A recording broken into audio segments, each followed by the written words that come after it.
Halo, pada video kali ini akan membahas tentang neuropati diabetik. Oh ya, jangan lupa subscribe, like, dan share ke semua sosial media yang kalian gunakan ya.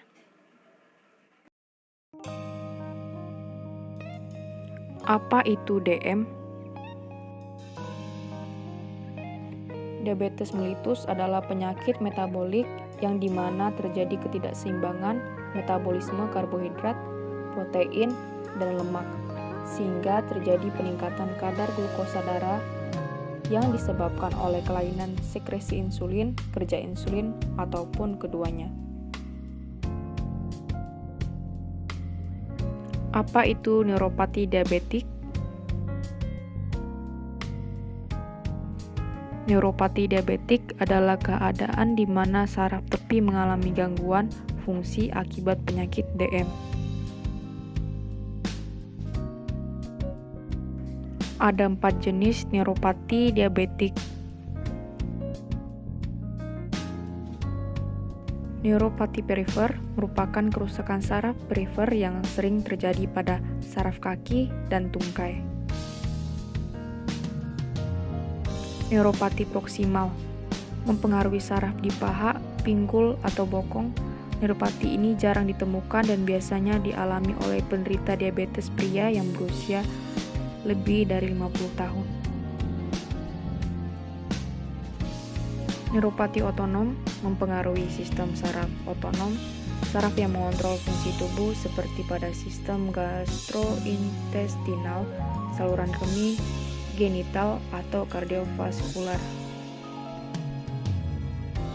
Neuropati vokal mempengaruhi saraf atau kelompok saraf tertentu di tempat manapun di tubuh.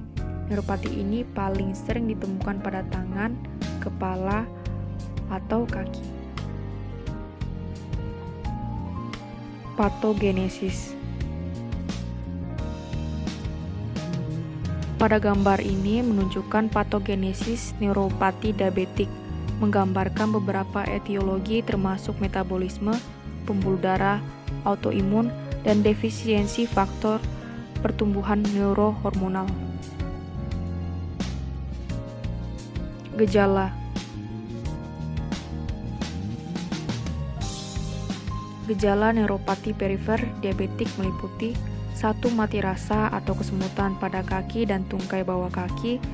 2. Nyeri atau sensasi terbakar. 3. Terkadang dapat terjadi di tangan atau lengan. 4. Gangguan keseimbangan. Gejala neuropati proksimal diabetik meliputi 1. Nyeri pada satu sisi pinggul, bokong, atau paha.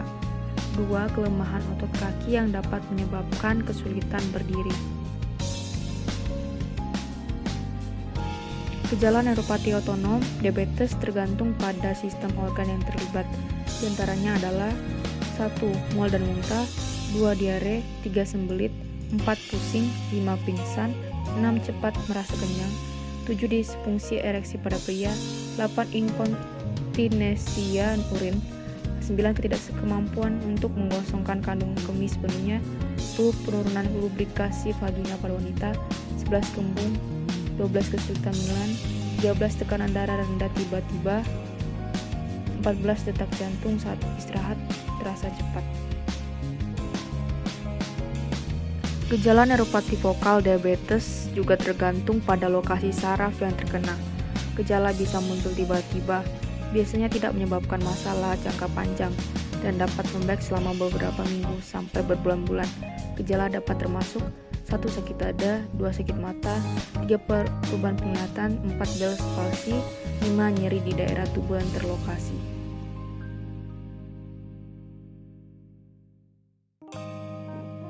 Diagnosis. Diagnosis neuropati diabetik diawali dengan pemeriksaan gejala, riwayat kesehatan, dan pemeriksaan fisik. Untuk menetapkan diagnosis dibutuhkan pemeriksaan penunjang berupa 1. Tes filamen untuk memeriksa kepekaan terhadap sentuhan, 2. Pemeriksaan respons saraf terhadap perubahan suhu dan getaran, 3. Pemeriksaan kecepatan hantar saraf bertujuan untuk menilai kecepatan hantaran impuls saraf pada tangan dan kaki, 4. Pemeriksaan sistem saraf otonom untuk mendeteksi neuropati otonom. Dokter mengukur tekanan darah pengidap dalam berbagai posisi, serta dilakukan penilaian kemampuan tubuh dalam mengeluarkan keringat. Kelima, tes elektromiografi bertujuan untuk mengukur besar impuls listrik di dalam otot. Pemeriksaan ini dilakukan bersamaan pemeriksaan kecepatan hantar saraf. Komplikasi 1. Masalah pencernaan seperti konstipasi, diare, dan gastroparesis. 2. Berkurangnya kepekaan terhadap gejala rendahnya kadar gula darah yang muncul. Di antaranya adalah mudah lapar, mudah marah, sulit berkonsentrasi, kesemutan, kelelahan, pusing, tremor, wajah pucat, keringat dingin, dan jantung berdebar. Ketiga, keringat berlebih atau justru berkurang. Hal ini disebabkan karena kelenjar keringat yang tidak berfungsi secara normal. 4. Infeksi saluran kemih dan inkontinensia urin. Kelima, penyakit sendi Charcot merupakan kondisi yang ditandai pembengkakan di pergelangan kaki atau lengan, hilangnya rasa pada sendi, peredaran di bawah kulit pada sendi yang membengkak, dan perubahan bentuk tulang.